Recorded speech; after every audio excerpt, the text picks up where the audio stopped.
pedig úgy szól, hogy ez a Mila Gojsalic nevű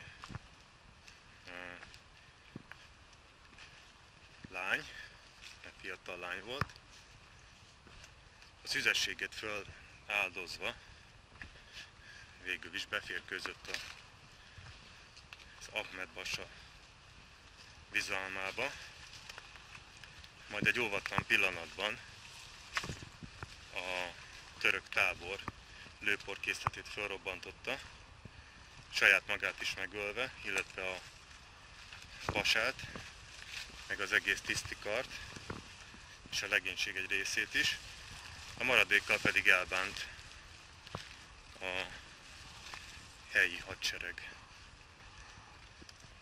Úgyhogy továbbra is szabad maradt ez a köztársaság egészen a napóleoni időkig, amikor aztán végül is Napóleon már valahogy letörte a szarvaikat és elfoglalta, vagy legalábbis uralmába hajtotta a területet. Igazából persze valószínűleg az is volt a titka ennek a nagyonállóságnak, hogy ez a rész itt a Cetina Szurdokától eltekintve egy kősivatag, tehát ilyen karstos dombvidék, ahol igazából szinte semmi meg nem terem, egy-két kedélybeteg olajfán meg szőlőligeten kívül valószínűleg. Ásványi kincsek sem nagyon vannak, szóval valószínűleg nem lett volna egy olyan nagyon nagy fogás ez a területrész. Tehát inkább szerintem hagyták a fenébe az egészet.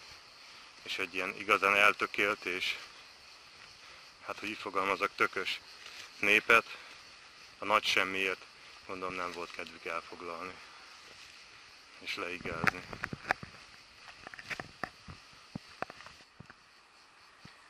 Közben itt rengeteget ereszkedtünk, egész közel került a folyó, és sajnos egész magasan tornyosulnak a hegyek mellettünk.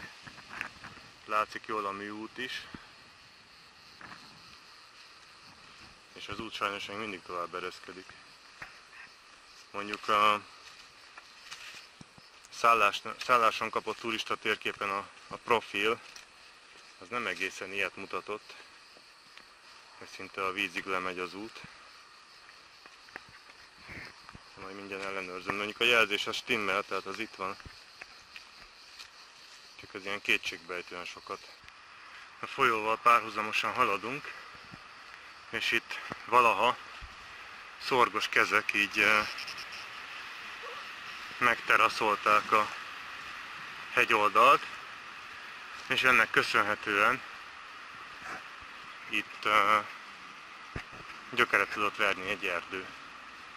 Úgyhogy most ilyen nagyon kellemes árnyas túraúton sétálunk. Most ismét egy kicsit elkezdett fölfele emelkedni. A folyó néha-néha azért beficcen egy-egy lyukon. Most nagyon közel vagyunk, egy olyan 50 méterre vagyunk a folyótól. Ezek a teraszok különben lefelé is folytatódnak. Csak itt az egyik teraszból utat, vagyis a turistaösvényt alakítottak ki. Itt a következő kilátópont, Cetina Szurdokra. Az előbbi sziklafal, ami alól kimásztunk. Itt az erdő, amin átjöttünk. És itt lent kanyarog a folyó. Ott az a világos rész a falon, ott van az áttörés. Meg hát ugye ott fogy el a folyó végül is. Sajnos a másik irányba nem az igazi a kilátás, illetve hát csak a szomszédos sziklafal látszik. Meg a bringaút, amin éppen bringások gurulnak, ami egyúttal az autóút is. És itt ilyen igazi mediterrán kabócakórus van. Itt ami zenél nekünk, itt a következő pihenő, itt valószínűleg következik, franc mekkora bogár volt. Technikai szünet, azaz ebéd. Egy kicsit arrébb viszont itt már kinyílt a kilátás, a másik irányba is. Éppen hajóbonták versenyeznek a Cetinán fölfelé, és a mellettünk levő sziklafal sem lett kisebb közben. Sőt,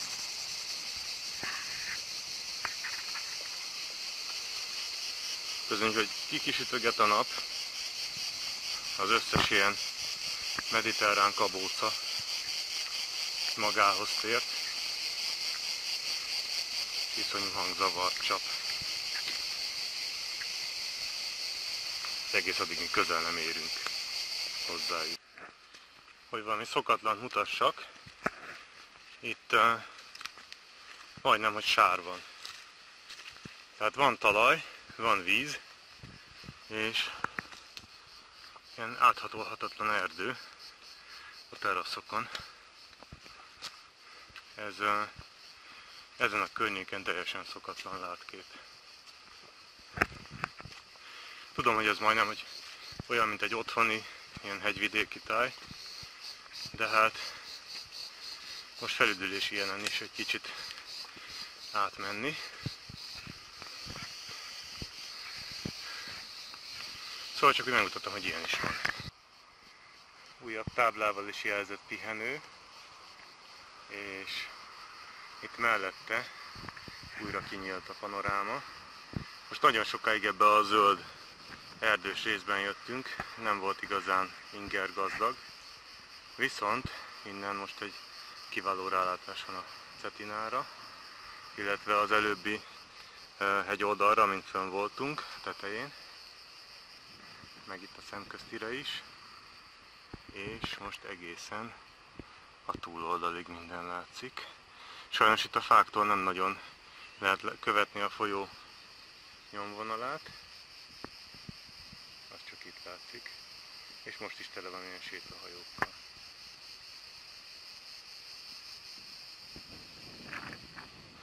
Ott egész messze narancssárgállik valami folt, ami nem más, mint egy turista csoport, ami a túloldal éppen ilyen zipline-ozik lefelé ott. Hát sajnos lehet, hogy ez nem fog látszani a filmen, de azért nem lehet itt semmi élmény átzipline-ozni a folyó fölött, meg a szakadék fölött. És a folyó pedig ott van az a nagy szikladarab, meg itt ez a szikla, és akközött jön itt egy ilyen kanyart vet arra felé, de ezen szerintem még itt túl megyünk, úgyhogy talán még arra is lesz egy rálátás. Ez a pihenő is kitűnő állapotban van. Ha volna mit, akkor még egyszer ebédelnénk. És itt a tábla az, ami mutatja, hogy milyen extrém sportokra van itt lehetőség a környéken. Itt átkerültünk a Cetina kanyar túloldalára. Itt látszik, hogy az autóút is ilyen alagúton keresztül megy. És valahova ide ereszkedtek a drótkötélpályán az előbbi turisták. Talán erre a pontra egy picit jobb a rálátás a Cetina kanyarra. Ugye úgy egy ilyen S-kanyart csinál, és itt van egy ilyen csónakház, meg vendéglő. Az út is ugye ott megy, most éppen egy autóbuszot küszködik. Igen. És aztán itt errefele folytatódik tovább. Persze a folyásirány az pont erre van így. Sajnos csak ilyen kicsi ablakokon lehet lenézni. Mint az erdő olyan sűrű, hogy nem igazán enged egy rendes rálátást a folyóra.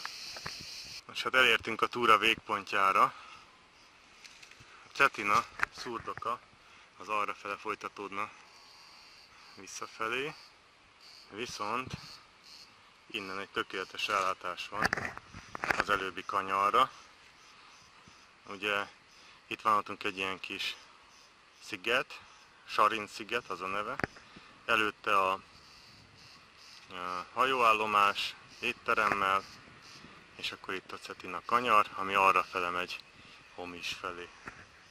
Itt most nagyon szép panoráma tárult az egész völgyre. Ugye mi ezen a hatalmas nagy erdőn vágtunk keresztül egész idáig, Itt a túra még folytatódhatna, fölfele egész a szikla tetejéig, onnan egy még jobb kilátás lenne valószínűleg az egészre, meg talán még a hegyláncon túlig következő hegyláncra is, amivel egy pici ott azért látszik, és talán az éppen a legmagasabb pontja a hegynek, ami 863 méter magas. Ez az a bizonyos Kula-hegy, amiről a tegnapi túrán is szó volt, illetve ott látunk egy útjelzőtáblát, ami afelé vezetett. Nos, hát innen sajnos most ugyanazon az úton kell visszakeftetni. Ez már nem lesz olyan érdekes, de talán még a végére lesz egy kis meglepetés. Ahogy ígértem, a végére egy kis meglepetés. Nem tudtam ellenállni annak, hogy a film elején távolra megmutatott vízesésben nem mutassam teljesen. No hát kérem, egyszerűen nem fog beférni a képernyőbe. Így kezdődik, vagy végződik.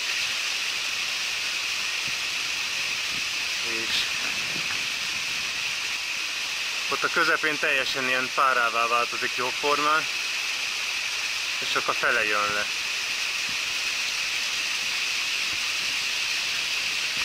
Ez még nem minden, itt alattunk még van egy ilyen 15 méteres szakasz, amit majd a visszaútra fogok mindjárt megmutatni. Hát ez nem semmi. Mondjuk ahhoz képest, hogy semmilyen útikönyv és túraleírás erről nem beszél, ez azért a Plitvicei nagy vízesést is szerintem veri.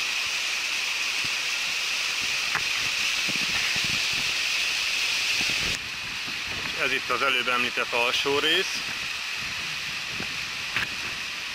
Ugye ott középen most ott fényképezünk, és itt a vízesés felső része még egy kicsit távolabbról, a mellett levő sziklafalakkal.